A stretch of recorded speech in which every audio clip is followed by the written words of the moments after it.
राजधानी लखनऊ में एक चलती बस में भीषण आग लगी। हादसे में 5 लोगों की जिंदा जलकर मौत हो गई और आग इतनी विकराल थी, इतनी खतरनाक थी कि 1 किलोमीटर तक उसकी लपटें दिख रही थीं। ड्राइवर और कंडक्टर ने कूदकर अपनी जान बचाई। स्लीपर बस बिहार से राजधानी दिल्ली की तरफ जा रही थी और किसान पथ पर अचानक से बस में आग लग गई और कुछ ही मिनटों में आग ने पूरी बस को अपनी चपेट में ले लिया। हादसे के वक्त ज्यादातर यात्री सो रहे थे और बस में धुआं भरने के बाद यात्रियों की नींद खुली, जिसके बाद कई लोग तो बाहर निकलने में कामयाब रहे, लेकिन 5 लोग जिंदा जल गए हैं।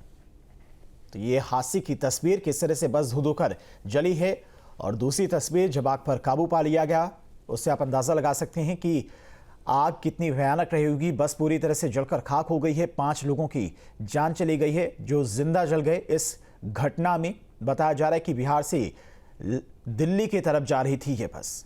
और इसी खबर पर तमाम और जानकारी के साथ में लखनऊ से संवाददाता निखिल हमारे साथ जुड़ गए हैं। निखिल, फिलहाल क्या कुछ जांच में निकलकर सामने आया? आग किस वजह से लगी थी?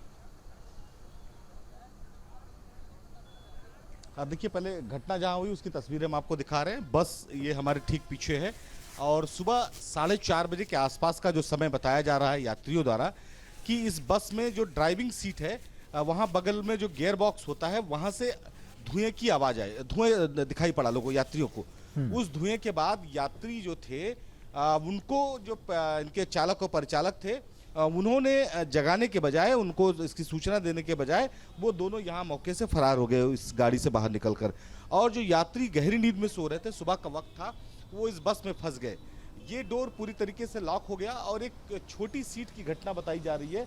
जो ये पीछे की तरफ लगा हुआ एंगल वो जो है वो एक सीट की तरह बनाया गया था, जिसकी वजह से ये गेट भी लॉक हो गया था। मत चढ़ो उस पर, अभी चूंकि गेट को वो किया जा रहा है, रेस्क्यू किया जा रहा है, तो अभी जो वो छोटी सीट है उस सीट को चूंकि फोल्ड कर दिया था, तो बस के अंदर से आने का ये जो रास्ता था ये भी पूरी तरीके से बंद हो गया था, जिसके बाद जो यात्री थे इसमें फंस गए। हालांकि किसी तरह से यात्री इस जो ड्राइविंग सीट का जो डोर है उससे बाहर निकले और यहाँ से। लेकिन इसी दौरान एक जो महत्वपूर्ण बात है वो ये है कि जो इस बस का इमरजेंसी एग्जिट है उसकी तस्वीरें में आपको दिखाते हैं, वो नहीं खुला, जिसकी वजह से जो बस में पीछे की तरफ यात्री सवार थे उनको बाहर निकलने का मौका नहीं मिला। लगभग 4:30 बजे मिनटों के अंदर पूरी बस जो है वो आग की लपटों से घिर गई और उसके बाद इसमें जो भी लोग बाहर निकल पाए थे वो निकल गए। लेकिन 5 जो शव थे वो इसी चेंबर में पीछे की तरफ फंसे हुए थे। और जब रेस्क्यू की टीम आई, जब फायर ब्रिगेड की टीम आई, तो उसने इस इमरजेंसी डोर को खोला, इसे तोड़ा और उसके बाद यहाँ से ठीक इस जो बस का जो पिछला हिस्सा है, जो 5 शव जिसमें 2 बच्चे, 2 महिलाएं, 1 पुरुष थे, उनको बाहर निकाला।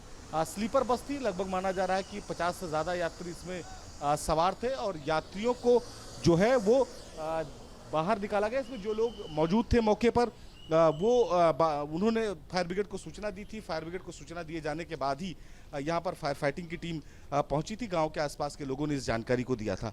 लेकिन हम आपको तस्वीरों की अगर हम बात करें तो इसमें जो यात्री सवार थे उन यात्रियों को जो है वो आसपास के जो पुलिस चौकी है वहाँ भेजा गया है ताकि उनको नई बसों के माध्यम से उनको भेजा जा सके। इस पूरे ट्रैक की बात करें, किसान पथ अभी नया बना है। इस किसान पथ में के निर्माण के बाद इस पर जो है बड़ी संख्या में वाहन चलते हैं। ये बस जो है बिहार से दिल्ली की तरफ जा रही थी। इसमें जाहिर बात है कुछ जो काम वाले मजदूर थे वो सवार थे। सर, ये क्या बजे की घटना हुई? आप लोगों को कोई जानकारी मिली सर? कितने बजे की घटना है सर? घटना के संबंध में अभी हम लोगों को ट्रैफिक पुलिस को जो जानकारी मिली है 7:30 बजे, तो उसके बाद हम लोग ट्रैफिक व्यवस्था के लिए यहाँ पर आए हैं। अच्छा, अभी इस बस को आप लोग यहाँ से शिफ्ट करा रहे हैं ताकि ट्रैफिक व्यवस्था? जी बिल्कुल शिफ्ट करा रहे हैं। ड्राइवर और कंडक्टर के बारे में निखिल कोई जानकारी मिल पाई है? लोकल थाना प्रभारी हैं, उनसे इस बारे में अपडेट ले सकते हैं। अच्छा, इस तरह की बसों के खिलाफ आप लोग तो लगातार अभियान भी चलाते रहते होंगे, जो बसें इस तरह से पैसेंजर्स को लेकर जा रही हैं। कौन कौन से मानक हैं जो बसों के फिटनेस पर ध्यान रखने चाहिए, आप जो कि ट्रैफिक डिपार्टमेंट से आप लोग? देखिए, बेसिकली जो उसकी वैलिडिटी है, उसका इंश्योरेंस है, पोल्यूशन कार्ड है और वाहन सड़क पर चलने के लिए उसका फिटनेस सर्टिफिकेट है कि नहीं है। ये बहुत सारी चीज़ें हैं जिसके मानक को ध्यान में रखते हुए इनकी कुछ परमिट की शर्तें होती हैं जिसके अनुसार आरटीओ इनको परमिट देते हैं।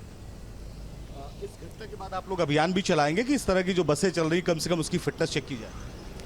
लगातार ट्रैफिक पुलिस के द्वारा लगातार अभियान चलाया जा रहा है। हम लोग कार्रवाई भी कर रहे हैं और हम लोगों ने अभी तक 596 वाहनों का सीजर किया है जो ट्रैफिक पुलिस के द्वारा किया गया है। तो हम लोग इसमें लगातार प्रयास कर रहे हैं। निखिल, ड्राइवर और कंडक्टर के बारे में कोई जानकारी मिल पाई है कि इस रूट को बिल्कुल मैंने इस सवाल पूछा, उन्होंने कहा कि ड्राइवर और कंडक्टर के बारे में उनको जानकारी नहीं, इसकी जानकारी लोकल पुलिस को होगी।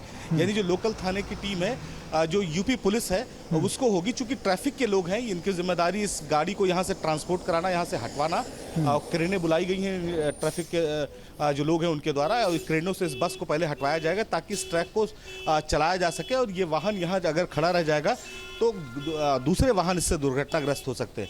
तो पहली प्रायोरिटी होती है कि जो दुर्घटनाग्रस्त वाहन है उसको रोड से हटाया जाए ताकि दूसरे वाहन पीछे की तरफ से जो आ रहे हैं उनमें किसी तरह की हानि ना हो। जहाँ तक बात ड्राइवर और जो चालक और परिचालक की है, तो वो दोनों फरार हैं। इस बात की जानकारी शुरुआती दौर में पुलिस ने दी थी। अभी उनकी गिरफ्तारी हो पाई कि नहीं हो पाई इसकी जानकारी नहीं मिल पाई है। लेकिन जो आपको मैं दिखा रहा हूँ बस की तस्वीरें, उस तस्वीरों को देखकर इस बात का अंदाजा लगाया जा सकता है कि घटना किस तरह से हुई होगी। बस पूरी रफ्तार में दिल्ली की तरफ जा रही थी बिहार से, और एकाएक जो गियर बॉक्स था वहाँ से धुआं निकलने की वजह से जो बस थी उसमें आग की लपटें धीरे धीरे आने लगी। यात्री निकलने की कोशिश करते रहे, वो प्रयास करते रहे। लगभग यात्री निकल भी गए, लेकिन 5 यात्री जो गहरी नींद में पीछे की तरफ सो रहे थे वो फंस गए। चूँकि पीछे का जो एग्जिट गेट है, जो इमरजेंसी गेट है, वो खुला नहीं। आमतौर पर अगर आप इसको लेकर अगर कोई अभियान चलाया जाए तो मुझे ये उम्मीद है कि 70% बसें कम से कम दिल्ली और बिहार रूट की जो हैं उनमें किसी भी बस में इमरजेंसी डोर आपको खुलता हुआ नहीं दिखाई पड़ेगा। जबकि ये मानक के अनुसार है, आपको इमरजेंसी डोर को खास करके विशेष फोकस करना होता है। जब फिटनेस गाड़ियों की होती है, आरटीओ में इसकी बाकायदे परमिशन मिलती है, तो ये देखा जाता है कि गाड़ियों के जो किन मानक है वो उन मानकों पे खरी उतरी है कि नहीं उतरी है, उन मानकों पे खरी है कि नहीं है। तो ये तमाम चीज़ें चेक होती हैं। चूँकि इससे मजदूर जा रहे थे बिहार से दिल्ली की तरफ, तो उनका राशन भी इसमें था, गेहूं की बोरियां थी और इसके साथ ही छोटे गैस सिलेंडर थे। हालांकि सिलेंडर नहीं फटे हैं, ये बात पुलिस ने तस्दीक कर दी कि कोई सिलेंडर फटने से नहीं हुआ है। बस में शॉर्ट सर्किट होने की वजह से ही ये पूरी घटना हुई है और उसी की वजह से ये आग लगी है। अब जो इसकी टीम आई हुई है उसकी ट्रैफिक की, वो 2 क्रेनें लगवा रही है। इन दोनों क्रेनों के माध्यम से इसको जो है आगे की तरफ ले जाया जाएगा। इधर जो सुल्तानपुर रोड की तरफ जो ट्रैक है इस पर ले जाया जाएगा और उसके बाद इसे नीचे उतारा जाएगा, इसको नीचे रखा जाएगा। उसके पीछे कारण ये है कि अगर ये यहाँ पर खड़ी रहेगी, ये इसी तरह से वाहन खड़ा रहेगा तो दुर्घटनाग्रस्त हो जाएगा। तो ये हम आपको तस्वीरें दिखा रहे हैं, रायबरेली रोड है और इसी रायबरेली के रोड के ठीक ऊपर जो फ्लाईओवर है इस पर ये दुर्घटना हुई है, इस पर ये घटना हुई है और इसको नीचे उतार के इसी रायबरेली रोड पर शिफ्ट करना है इस गाड़ी को। उसके बाद पुलिस जांच करेगी, जो आरटीओ की टीम है वो जांच करेगी, टेक्निकल मुआयना होगा, इसकी तय किया जाएगा कि आखिर कौन कौन सी खामियां थी बस में जिसकी वजह से घटना हुई। तो अभी जो क्रेन है उसके माध्यम से इसकी शिफ्टिंग का काम चल रहा है। देखिए ट्रैफिक भी रोका गया है, लंबा जाम है। जब चूँकि ये इस गाड़ी को शिफ्ट करना है तो लिहाजा इस तरह का ट्रैफिक रोका जाना मजबूरी होती है और उसी के तहत इसको रोका गया है कि ताकि जब इस वाहन को उठाया जाए तो किसी तरह की कोई परेशानी ना हो, इसको शिफ्ट किया जाए तो किसी तरह की परेशानी ना हो। तो केबल्स जो है वो लगाई जा रही हैं, केबल्स के माध्यम से ही इन गाड़ियों को जो है ऊपर उठाया जाएगा और फिर धीरे धीरे दोनों क्रेन के माध्यम से शिफ्ट किया जाएगा। लोग भी, आसपास के जो लोग थे वो भी जब ये घटना हुई तो लोगों ने दूर से देखा और कहा जा रहा है कि लगभग 1 किलोमीटर तक इसका जो वो आग की जो लपटें थी वो दिखाई दे रहे थे। उसके पीछे कारण ये है कि इस वक्त हम लोग फ्लाईओवर पर हैं और फ्लाईओवर जो है कहीं लापरवाही ड्राइवर और कंडक्टर की रही है। फिलहाल तमाम जानकारी के लिए आपका निखिल बहुत बहुत शुक्रिया।